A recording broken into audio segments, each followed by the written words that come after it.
Good afternoon and welcome everyone. As you know, hybrid and multi-cloud are big themes this year and next.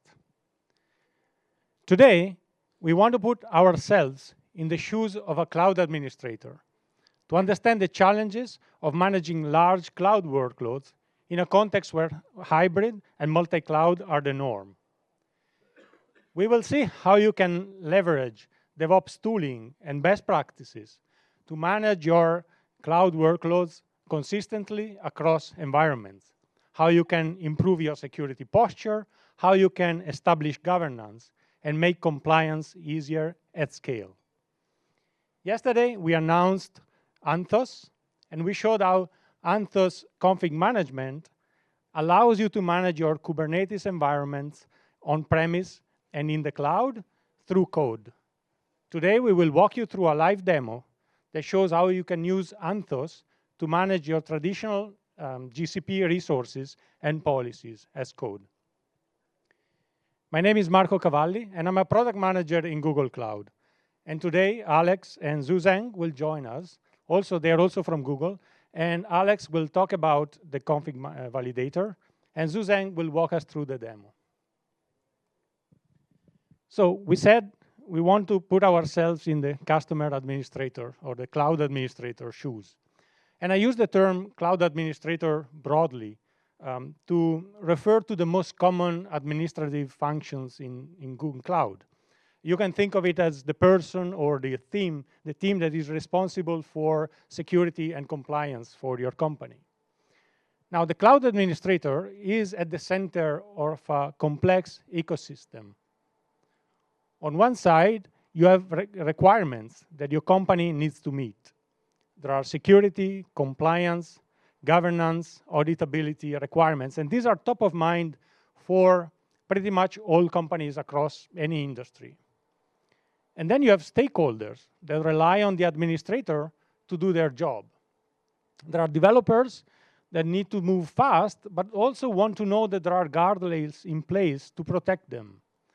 There are auditors that need to have access to logs and change history so that they can sign off on your compliance requirements with confidence. And there are financial controllers who want to be able to set budgets or quotas and track usage so that when the cloud bill comes in, they are not surprised. To support your stakeholders and to meet your requirements, as the cloud administrator, you have a large set of controls. You have authorization and authentication policies that control who can use your resources and how they can use your resources and which resources they can use. You have organization policies that allow you to set guardrails to make sure that your users stay within the compliance boundaries. And you have firewall rules that control traffic between different services or different resources. All of these have different interfaces, different best practices, different syntaxes. These are knobs that you use to control resources. And resources can be in Google Cloud, but can be also in your data center. Maybe you're running traditional VMs or you're running Kubernetes. Probably you have other cloud providers too. So complexity can easily become overwhelming, especially if you're managing everything manually, moving from one UI to the other, calling individual APIs. This is non-scalable and error-prone. It also leads to some challenges. One of the challenges is visibility. So how do you make sure that you maintain a comprehensive overview of what's going on in your cloud environments if you have to deal with different interfaces and different syntaxes and different best practices? How do you ensure that loopholes are not created somewhere without you realizing? Or how do you ensure that your resources don't drift out of compliance over time? And related to this is auditability. How do you keep track of changes? And how do you report them in a way that is easily consumable by non-technical stakeholders? And then as your business grows, how do you make sure that you don't become the bottleneck?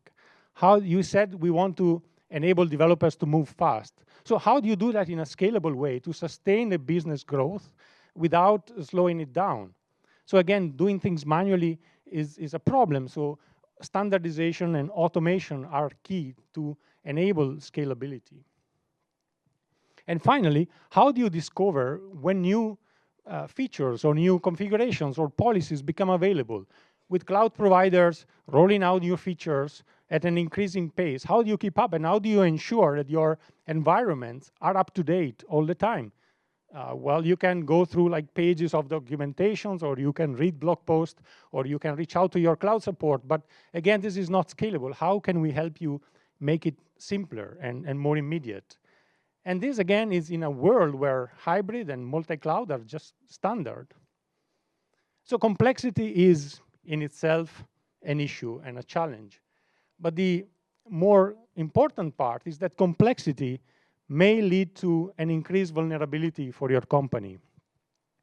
It is surprisingly easy to open up a VM with sensitive data to the internet, or to give access to a storage bucket that has PII data to the entire world. These are examples of misconfigurations. And we know that misconfigurations are, in many cases, the root cause of vulnerability or data breaches and leaks. And misconfigurations are, for the majority, caused by human error. So how do we improve your security, and how do we reduce the risk of misconfiguration? Again, doing things manually, pressing buttons in UIs is dangerous. It's not easily trackable, and it's not controllable. So again, automation and standardization are critical. So as I was learning about this space a while ago, and I was trying to understand the separation of concern between the administrator and the developer. And my friend Ray came up with an interesting analogy. So he told me, you know, when a company moves to the cloud, it's like buying a large apartment building with the goal of renting out apartments. And I was like, oh, that sounds interesting, but tell me more. And he said, think about it. The building has an administrator. That's the building administrator. And that is equivalent to the cloud administrator. And tenants or prospective tenants are like your developers in the cloud. So as the building administrator, you want to provide apartments to your tenants so that they can move in and live there. And in the cloud, as the cloud administrator, you want to provision resources that are like the apartment. You want to provision them to your developers so that they can go on and build their own application. And you want to do that within the law in the apartment building and within compliance requirements in the cloud. So your goal is to maximize your utilization, free up your developers, but stay within compliance. And before you start renting out apartments as the administrator, you probably want to set up some rules to create a healthy environment. For example, you want to set access rule and make sure that every tenant has a key to enter the building, or make sure that when there are visitors, they check in at the front desk. And then you can set rules to control how the building itself is used. There are rules that, for example, say there shouldn't be parties after 10 p.m. Or a rule that says tenants shouldn't set up a machine shop in their apartment, or they shouldn't be tearing down walls like randomly. So these are like the basic rules for a happy cohabitation. And in the cloud, the equivalent of those rules are the policies. You have policies that apply to users, like authentication and authorization. You can enforce, for example, that all your users use a second-factor authentication to sign in. And when they are in, you can control which resources they can access to do what. And then there are policies that apply to resources. You may want, for example, to organize resources in a way that creates separations between the different tenants. And you can do that in GCP using folders, or you can use the namespaces in Kubernetes. And then you can use policies like organization policies to set guardrails in compliance and governance. Or you can use billing and quota to control usage, or networking and monitoring, and so on and so forth. Now, to wrap up this analogy, before you rent out the apartments, you probably want to establish a process that is easily scalable, repeatable, and as automated as possible. And you can do that by, for example, providing a few options. You can say that you have, I don't know, a few sizes of apartments, and they're like the quota in the cloud, or you can have some furnished apartment and some that are non-furnished. And then you can provide or prepare different templates for different contracts. So when a new tenant shows up, they give you their requirements, you take the corresponding contract, they sign it, and they are off to the races. And of course, you want to make sure that you control what's going on so that things run smoothly and nothing crazy happens. Now, in the cloud, Anthos Configuration Management allows you to do that. It allows you to streamline management of your environments across clouds or on-premise using code as the way to do it. And it uses the Kubernetes declarative style to ensure that there is a consistent experience across different environments.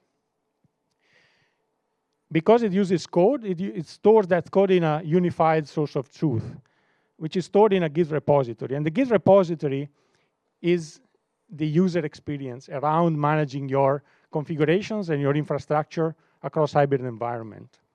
And again, because we use as code, then you can leverage things like pre-submit checks to prevent bad configuration from being pushed into production. Or you can ensure that whenever a change is submitted and merged, it gets automatically picked up by the CI/CD pipeline and automatically deployed to the corresponding infrastructure. Now, let's look at the config management stack a little bit in more detail. There's an authoring layer that is where you define your configurations. And we said we rely on code, we use a Git repository, and we use the Kubernetes declarative style, and we'll look at that a little bit in a moment. The second key step is the validation. And again, it's a way for you to define rules that prevent bad configurations from being pushed into production. And this helps you in two ways primarily. One is that allows you to establish governance. You can codify rules that represent your requirement, and those rules need to be met before anything is pushed and merged into the master branch. And the second level is it helps reduce toil for the administrator. It does that because as the administrator, you know that whenever a pull request reaches your inbox, it's already gone through all your checks. So you can focus on the real important things, what needs to have human attention. You don't need to check every single thing. And you can use automation, in fact, to limit the pull requests that need to be reviewed manually. And I was talking to a customer recently, and they have 2 security administrators for the entire company. And for them, being able to set those rules and automate those checks is critical, because otherwise, as today, they have to review every single pull request, which is obviously non-scalable. Now, once a pull request has been reviewed and submitted and approved, then it gets picked up. It's merged into the master branch, and it's picked up and actuated into the corresponding platform. I mean, this is where things become real. On one side, you have your intent, and the actuation layer picks up your intent and translates it into API calls that call the corresponding settings and policy systems in the different platforms. And finally, intelligence gives you a recommendation. It uses machine learning to look at your usage pattern to improve your security posture. Let's look at this layer a little more in more detail. So we say that the authoring layer is done through code and is done in Git. Now, we are not prescriptive as to where you should host your Git repository, but we are prescriptive on the structure of the repository. The structure as semantics, and it means that it represents how your resources are organized in the cloud. So we use folders to represent projects and folders in GCP or namespaces in Kubernetes. And files are YAML files, and they represent resources and their policy bindings. And as we'll see in a moment, we use the Kubernetes declarative style again to represent your resources and your policies. because Git is your source of truth, then you can use easily DevOps tooling and best practices. You can build pre-submit checks, like we said a moment ago, but you can also leverage things like pull requests and approval workflows, so that changes don't get merged automatically into your master branch, but it have to be reviewed and approved by another administrator before they become effective. And then you can use things like rollbacks or gradual rollouts, so that you don't immediately affect all your users in 1 second. Now, if you are an existing customer and you have a number of resources already deployed and you're managing them manually, you probably wonder, how am I gonna start? Well, we provide you with an importer tool, and Zhuzeng will show how that works. And this importer takes everything you have in your GCP environments and dumps it into a brand new repo. And you can then hit the road running very quickly. And finally, because everything is as code, you can use templates. And templates are like the contract that we talked about earlier for your developers. So you can build your own templates, but you can also access templates from public library or open source libraries. And Alex will talk about that in a moment. We are also working to provide an extensive library of templates with best practices for different industry verticals. There was a session yesterday that talked about templates for financial services. And over the course of 2019, we will extend those to other industrial verticals too. So just a second on the Kubernetes resource model. It provides two benefits. One is that it is declarative and it represents your desired state. So the advantage here is that you express your intent and you store it in a Git repository, and then you can use tooling to make sure that your intent is deployed and it is consistently refreshed and mapped into your resources, so that your resources always reflect your intent. And the second benefit is that it allows you to abstract the infrastructure.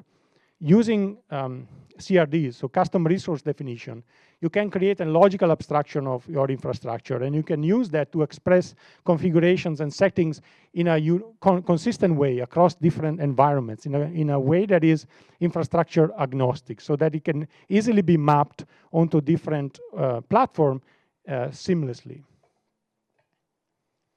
Now, the validation is something that Alex will talk about in more detail, so I won't spend much time, but just two quick notes. The validation, we said, helps you prevent bad configurations from being pushed.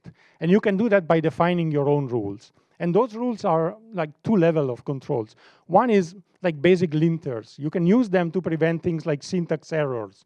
Or if you're trying to create a resource that's already existent, it will give you an error. Those errors are caught immediately, so they don't even get pushed into anything. They are caught and stopped automatically. And the second level of control, you can actually express rules that represent your governance intent and your governance requirements, so that whenever a push goes through them, it only passes if it meets your compliance requirements. We said the actuation is where things become real. So after somebody has submitted a pull request, that pull request has been verified through all the automated checks, and then it's gone to the administrator who has approved it, then it's picked up automatically by the CI/CD pipeline and deployed to the corresponding infrastructure. And in the demo, we will focus on the actuation for GCP resources specifically. Now, intelligence is the last layer. And intelligence, we said, it helps you optimize your security posture. And you can do that in different levels. And we can use an analogy from the car industry to make it more clear. So the first level is it helps you understand what is going on in your deployments. It helps you understand which resources you have and what is the status of those resources and what the history behind those resources.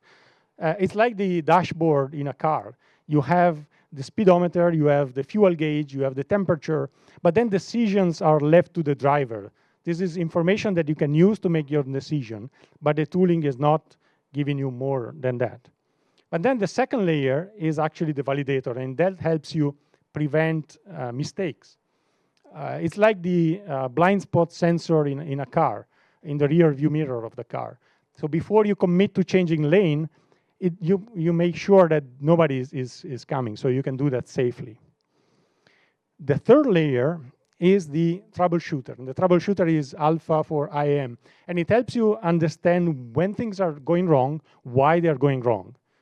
For example, if I try to spin up a new VM and I get a permission denied, it helps you understand which permissions you need so that you can do it correctly, or you can submit a pull request to request those permissions. And it's like the diagnostic system in the car. It helps you understand why the car is not working. And finally, the more intelligent part, it uses machine learning to analyze your usage. And it gives you a recommendation on how you can improve your security posture. And the IAM recommender is also available today. And the IAM recommender looks at, let's say, Marco, he has 25 IAM roles. But over the last 6 months, he's only used 2. So you may want to reduce that, which brings you closer to the principle of least privilege. And in general, it reduces your error surface.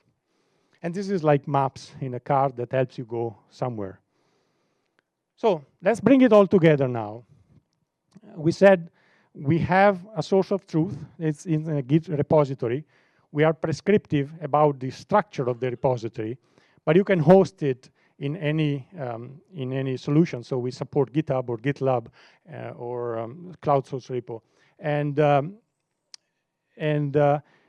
everything is stored as code, and then you can plug into any CI/CD pipeline, and then the validator integrates with them. So in the demo, we will show GitHub and Cloud Build, Google Cloud Build, but you can also use Travis or Jenkins or Bamboo and others. The actuations picks up the changes and deploys them to the platform. That can be GCP, or it can be Kubernetes on-premise.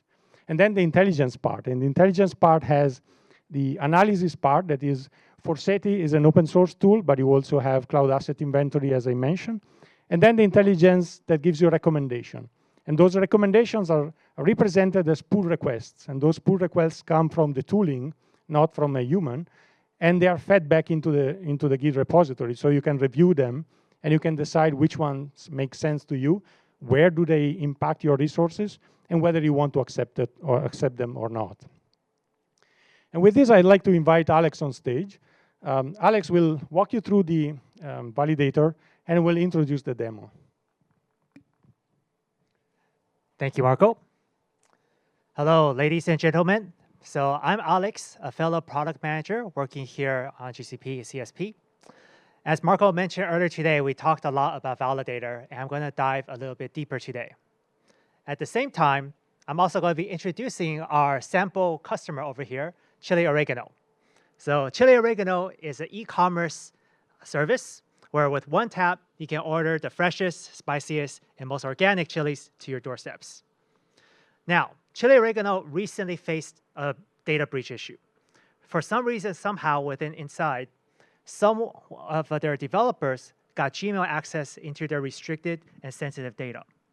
This essentially spun into a breakout headline section where, hey, Chili Oregano is not keeping their customers' data safe.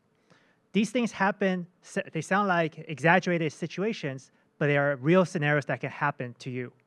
So we want to explore how can Chili Oregano stop these type of incidents from happening in the first place. Now, let's introduce some of the players that we'll be talking about very soon within our demo.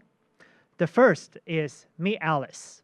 Alice is our cloud administrator. And going back to the building analogy that Marco mentioned earlier, she is similar to the building administrator. Alice cares deeply about setting guardrails around keeping the environment safe and secure. And at the same time, though, Alice does care about her developers, one of their key stakeholders. She wants to make sure that they are free to go build the best applications and services possible.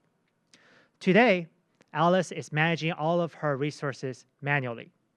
Tomorrow, though, Alice is looking to onboard into Anthos Config Management and be able to leverage the powers of scalability and automation. The second key player we want to meet is Bob. Now, Bob is one of Chili Oregano's top developers. As I mentioned before, Bob cares about moving fast. He doesn't really care about policies. He just wants to build cool services and applications. But at the same time, Bob knows about the dangers of having insecure code.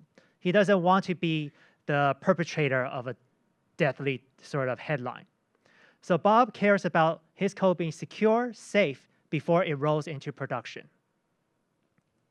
And with that, let me talk a little bit about Validator, a solution for custom security and governance guardrails. How can Validator help solve both Alice, the administrator, and Bob, the developer's goals? Validator comes as a two-pronged solution. The first side is during pre-deployment checks. How can we check whether a configuration has any violations before we even provision it or actuate it into our platforms? In short, how do we stop these misconfigurations before they happen? The second is going to be on ongoing monitoring. And this acts sort of as a checks and balance. If a violation does enter your platform, how do we find it? How do we identify it? And here, when I talk about violations, there are two key ones that we have to keep on top of our mind. The first is break glass violations. So as we mentioned, this is an infrastructure as code solution. Everything's being done as code. But developers, knowing how smart they are, sometimes they find things around just to get things done. What if a developer goes directly into the cloud console, uses G-Cloud, or maybe even writes up their own script in order to make some changes within your platform? Now, for developers, they may feel happy, but as Alice administrator, we want to keep things secure. So with ongoing monitoring, we're able to identify these violations so that way Alice administrator can decide what to do with them. The second type of violation that we care about are retroactive violations. So initially, your platform has all of its resources in a current state. But as you employ new constraints or new policies or new rules, some of these old resources may now be in violation. How do we find and identify these violations so that way Alice can choose whether to remediate or to keep as an exception? Now, the glue that ties both of these sides together and the key to Validator is actually this single source of truth, this repo of Validator constraints. Imagine these constraints as the ability to write your governance, best practice, and security rules one time and have it run everywhere across tools, both in the provisioning side and in the monitoring side. From an audit perspective, this also makes it simple for you to have one source of truth for you to showcase, hey, here's all of the actual governance rules that are applied within my company. Diving a little bit deeper, as Marco mentioned, everything is going to be defined as Kubernetes-style YAML.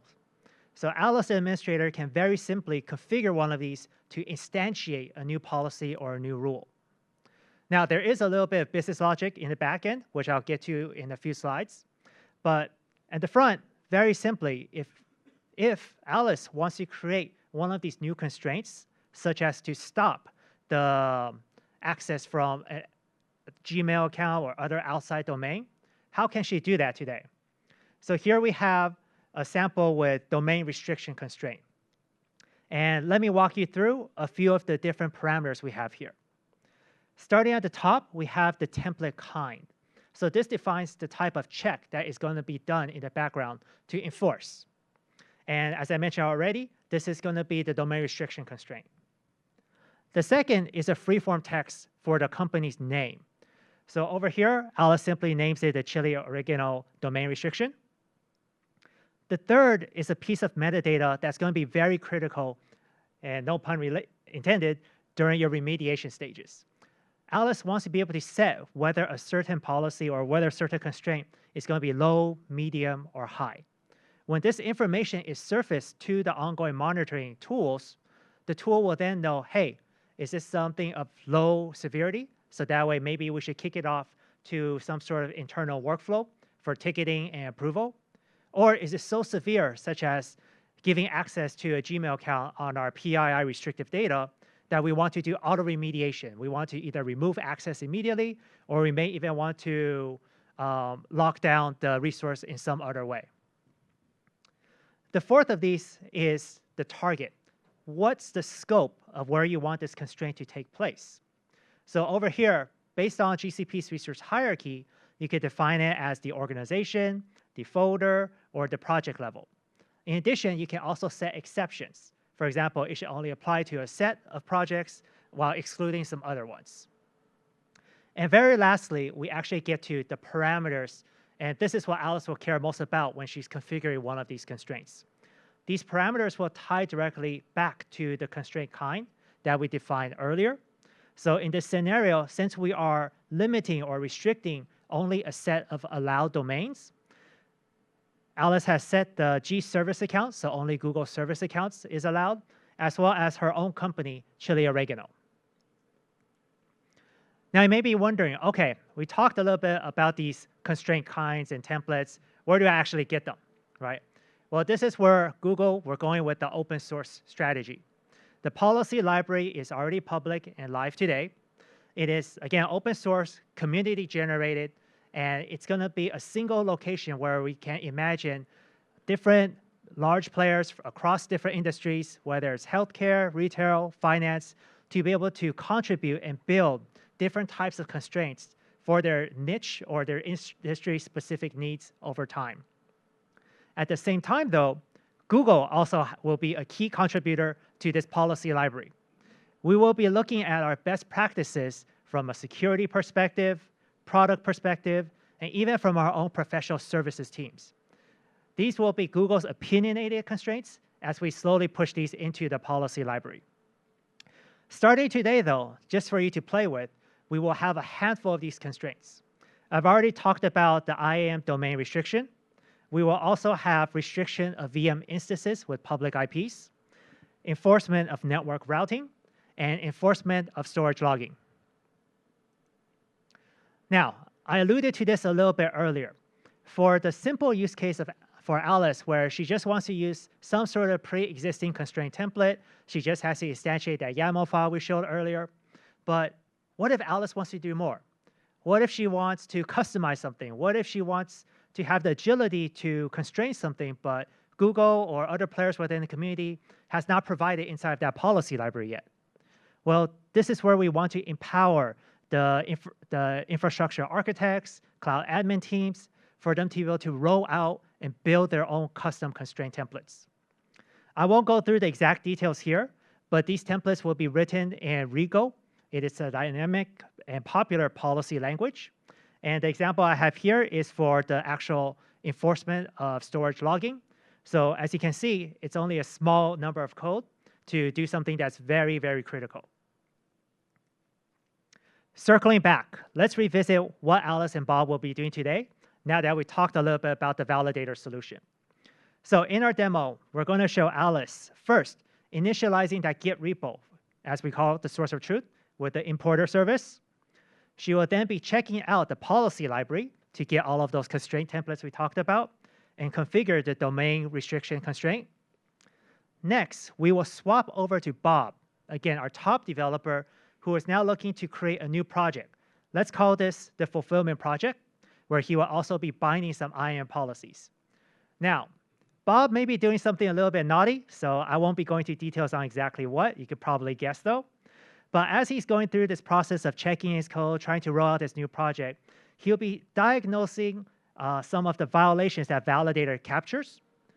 Eventually, though, he'll be able to pull successful and healthy pull requests. And circling back to Alice, who will get this pull request, she will review, approve, before eventually merging this into their master branch. Afterwards, with Anthos Config Management, we will see the actualization into the platform itself. And to bring this all together, as Marco alluded to earlier, how does this all fit into the different stages, life cycles? So again, Alice, she will be doing the authoring step with the import into the source of truth. Bob will be doing the publishing and working against this source of truth before passing it back to Alice to do the automation around validation and actualization into GCP. So with that, I would like to invite Zhuzeng, my colleague, to actually run us through a live demo of what Anthos plus Validator will look like. Thanks, Alex.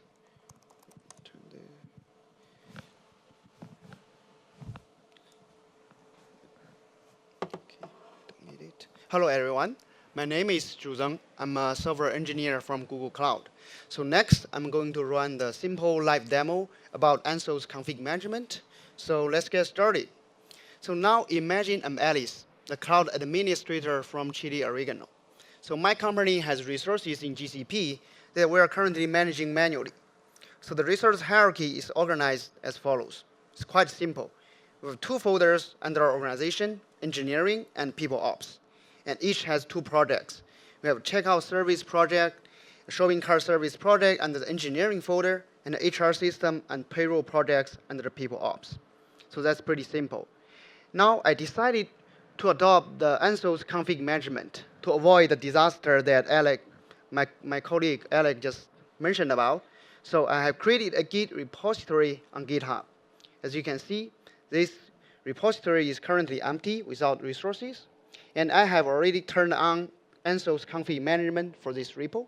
So next, I'm going to translate my organization into this repo so that Anthos can start managing. I'm going to do that using the importer service. So I go to my Cloud Shell. I already cloned this repo in my environment. As you can see, it's currently empty. So for this demo, I put all the commands I need to run in the demo script. So I'm going to just run the demo script. So the first, I'm going to run the importer service. So what the importer service does is pretty straightforward. It's going to translate my organization specified by the ID, including all the resources and IAM policies into this repo so we can start managing. So now let's open the Cloud Editor. Now we see that it creates a hierarchy directory. So the hierarchy directory here maps exactly to the GCP hierarchy we just saw. And my colleague Marco already briefly explained the structure here. So let's go over them with a little bit more details. So each directory here represents a single GCP resource. At the top level, we see there's a GCP, there's the organization Chili Oregano, and there's the GCP organization.yaml, indicating that this is an organization resource, and this file contains all the metadata for this resource. For example, its ID and its GCP name. And there's also a GCP IAM policy.yaml, which contains all the IAM policies for this resource. And we see that there are 2 directories under the organization, folder engineering and folder people ops, representing the 2 folders under this organization. Further down, we can see that there are 2 directories under the folder engineering, project checkout service and project shopping cart service, representing the 2 projects under the folder engineering. So in addition to this resource and IAM policies, I also want to keep my company's environment safe with security best practices, such as restricting my company's resource access to only the members from my company's domain. So I'm going to create such a domain restriction constraint in this repo. So how do I do that? So my colleague Alex has already mentioned this in his slides, that we have the open source policy library. So normally, I will just need to clone the library into my repo, and I can modify the policy templates to create my custom policy constraints. So in this demo, I'm just going to copy over some policy constraints that I already put in my local repo. So I'm going to check out the policy library. As you can see, now there's one more directory called policies. There are constraints and templates. Let's open this file. So this is a domain restriction constraint over IAM members, which Alex already explained in a lot of details. So here, I'm going to whitelist my company's domain. I'm going to add Chili Oregano.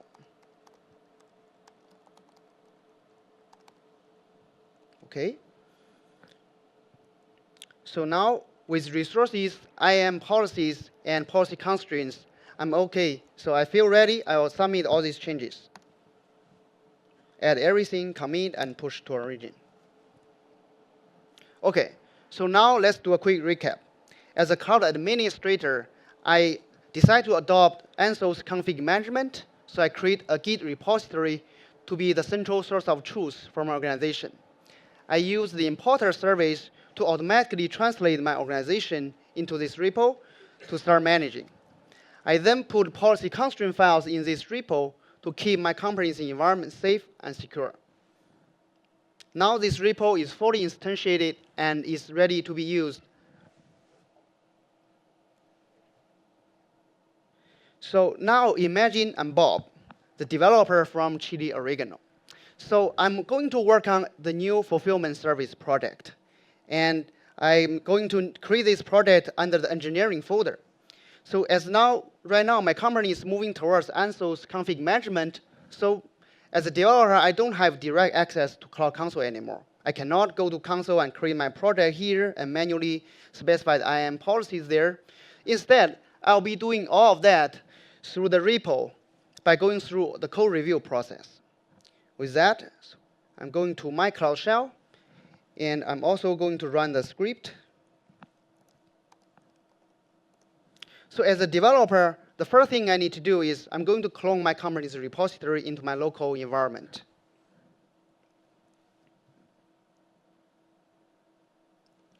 As you can see, all the data is here. Let's open the Cloud Shell editor. Now the repo is here containing everything that admin Alice just pushed. So I'm going to create this project under the folder engineering. How am I going to do that? So just like the two other existing projects, checkout service and shopping cart service, I'm going to do that by creating a new directory for my project. So I'm going to navigate to this directory. And in this demo, I'm going to just copy over the files that I prepared beforehand. So now you see I have created a new directory under the folder engineering. It's called project fulfillment. And I have created a GCP project YAML, which contains the metadata for my new project. I name my project fulfillment service.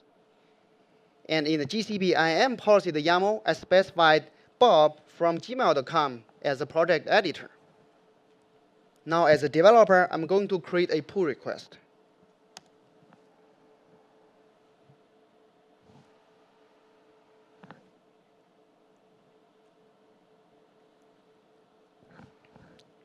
Create pull request. So now, the pull request just created. And you see that the Cloud Build runs immediately. So Cloud Build, in this case, performs as our pre-submit checks. It runs our config validator, which does a bunch of sanity checks against our repo. For example, it checks for project ID duplication. You cannot have two projects having the same ID. It also checks for GCP hierarchy violations. For example, you cannot have to create a GCP project under another GCP project. In addition to that, it also checks for IAM policy violations against the rules, the policy constraints that we put into this repo. Actually, in this case, we see that Cloud Build actually has failed. So let's go to the Cloud Build page. So this is the one we just run. Let's open it. So from the log, we see that it's reporting two errors. One, found duplicate project ID, shopping cart service. So if we circle back, this is basically complaining that I'm using a duplicated project ID. So this ID already exists today on GCP. And second error complains found a constraint violation. So contains member from unexpected domain, devbob@gmail.com. So this is basically because Bob has specified his personal Gmail account as a project editor, which clearly violates the policy constraints or violates the company's compliance. So with these two errors, as a developer, I've realized that I should really be running the config validator locally before I even create this pull request. So I go back to my repo. I'm going to run the config validator 2.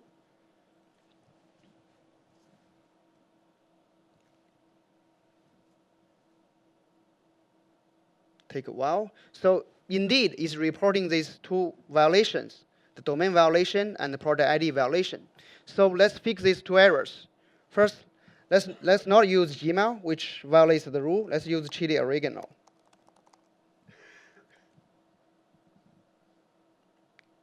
And let's give the new project a unique ID. State. Cool. Now let's run the config validator tool again. See, this time there's no errors. So I'm going to update the pull request.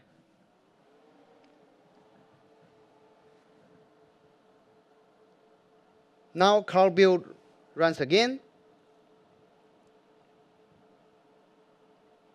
Let's open the logs. So while cloud build is running, let's do another quick recap. So as a developer, I propose config changes through the repo by creating new pull request. And the config validator will capture and report any errors that introduced by my config changes. I will be able to fix these bad errors before the bad changes get pushed to underlying production. So now in this case, we see that cloud build is happy. So now, imagine I'm Alice, the cloud administrator again. So I receive a notification of a new pull request.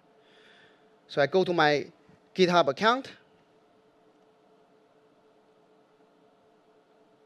open this pull request. Actually, I notice that all checks I passed for this pull request, which is great. I go inspect the code changes.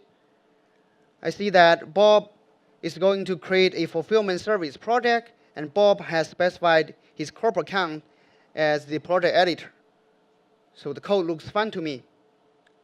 I'm going to merge this pull request directly. So now the pull request gets merged. So what happens next? So this repo is already being enabled with Anthos Config Management. And the master branch is currently being actively monitored by the service. So if it detects any new changes, it will automatically pick them up and apply to the underlying GCP platform. That means the new project, fulfillment service project, will get created automatically on GCP, and Bob will be specified as a project editor. So now let's go to the console and verify. Let's refresh.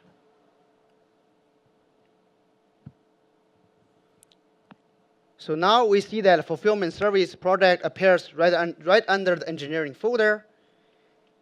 If you look at the IAM policies, now Bob at chilioregano.com is now specified as a project editor. So yeah, that's pretty much the demo I have for today. With that, I'm going to hand over to Marco.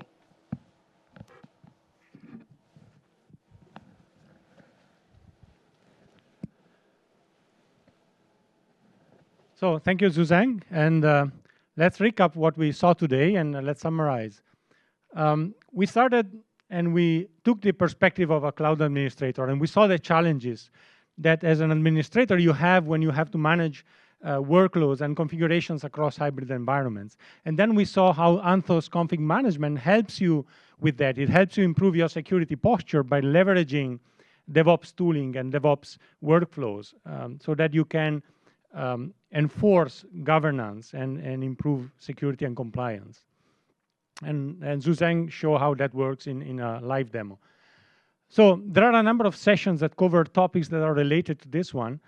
Some have already happened. One is tomorrow morning or tomorrow afternoon, but you'll find them on YouTube. So I encourage you to go and look for them because they are all very interesting and related. And thank you so much.